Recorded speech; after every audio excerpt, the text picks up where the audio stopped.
বিদায় করে মনে করে যে কাজ হয়ে গেছে, তাহলে আমরা বড় ভুল কাজ করলাম।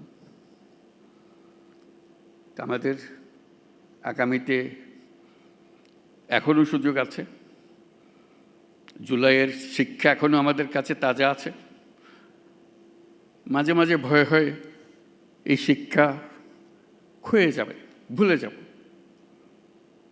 আবার অতীতের মতো ভাষা রপ্ত হয়ে যাবে, আবার সেই ভাষা ব্যবহার করব, আবার সেই ব্যাখ্যা ব্যবহার করব।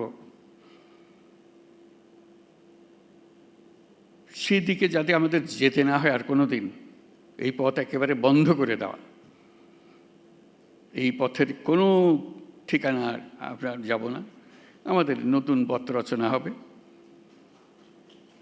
সেই পথের দিকে আমরা যাব, সেই আমাদের কমিটমেন্ট। আজকে জাতিসংঘ যে ভূমিকা পালন করেছে সেটা স্মরণ করার জন্য আমরা এখানে এসেছি, তাদেরকে ধন্যবাদ দেওয়ার জন্য এসেছি। আমি সেই কথাগুলো বলি।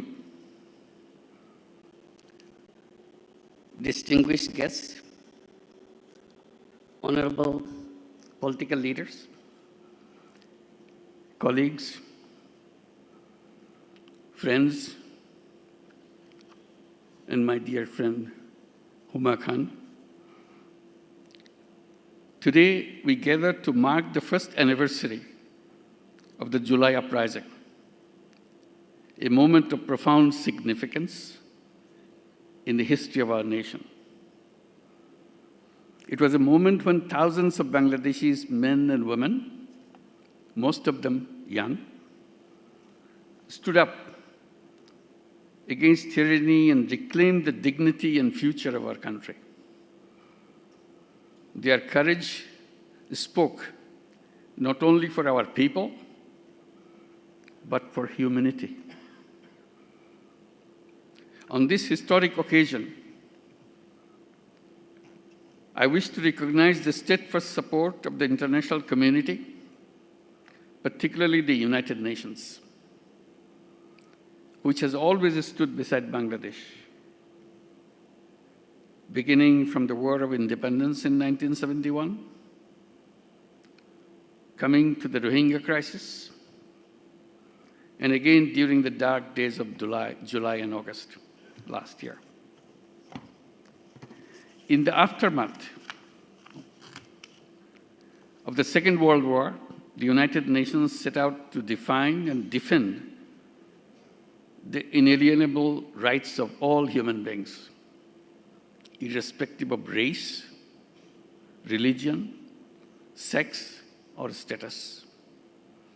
The Universal Declaration of Human Rights emerged as a moral compass for our world, and its principles have been embedded in our own constitution, Bangladesh's constitution.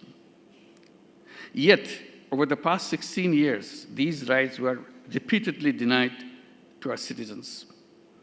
Our institutions were captured, freedoms were curtailed, violence became the prime tool of governance.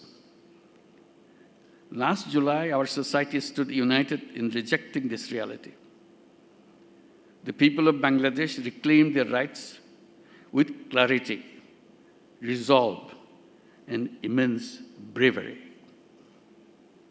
Immediately after the establishment of the interim government in August last year, I formally requested the Office of the High Commissioner of Human Rights of the United Nations to conduct an independent fact-finding mission to investigate allegations of human rights abuses between July 1 to August 15. We believed that immediately an impartial and credible accounting of the truth was essential, not for justice alone, but also for healing. The UN High Commissioner's report, released in February 2025, revealed the staggering scale of the atrocities, an estimated 1,400 lives lost in just a few weeks. The report described the violence of systemic directed and coordinated from the highest level of the previous regime. It raised urgent concerns about potential crimes against humanity. These findings have been further corroborated by international investigative journalism and inspired the reports by the BBC and Al Jazeera. We are grateful to the Office of the High Commissioner for not only documenting these abuses, but for offering a comprehensive set of recommendations to help ensure that such violations never happen again. We have taken these recommendations to our heart, not out of obligation to others, but out of responsibility to ourselves. Since assuming office, our government has begun implementing wide-ranging reforms. We have amended the Code of Criminal Procedure and acceded to the International Convention for the Protection of All Persons from Enforced Disappearance. Earlier this month, we signed a Memorandum of Understanding with the Office of High Commissioner of Human Rights to establish a facilitating mission in Dhaka. This mission will provide technical support for reform initiatives, as well as capacity building for government institutions, local authorities, and civil society actors working to safeguard most precious thing, human rights. From the earliest days of the interim government, the United Nations has been a vital partner in our transition. I thank the Secretary General Antonio Guterres, a wonderful friend of Bangladesh, for his unwavering support and for his solidarity and his visit to Bangladesh in March of this year. I also extend my deep appreciation to High Commissioner Volker Turk, the members of the Office of the High Commissioner for Human Rights, fact-finding team, Ms. Gwen Lewis, the UN Resident Coordinator, and of course, my friend Huma Khan, Senior Human Rights Advisor, for their extraordinary and historical contributions. Our work is far from finished. Alongside our reform agenda, we are pursuing legal accountability for those responsible for gross violations. But justice is not only about punishment.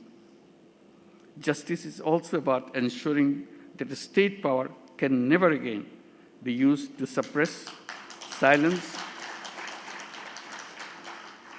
or destroy its own people. We are working to build a broad national consensus around a renewed political system. These are not just words. These are something to be embedded in our heart. One that delivers inclusive, participatory, and credible elections. The goal is clear: to establish a society where all Bangladeshis can live in peace, with freedom, with dignity, and with pride. As we reflect on the past year, we remember those who gave their lives in pursuit of that vision. Their sacrifice paved the way for a new chapter in our history. They created a new Bangladesh. That's their dream. This is rooted in hope, human rights, and democratic principles. On behalf of the people of Bangladesh, I thank the United Nations for standing with us in our darkest hour. And I look forward to the continued partnership as we move forward. Thank you, United Nations. and thank you, Huma Khan. Thank you all. Allah Hafiz.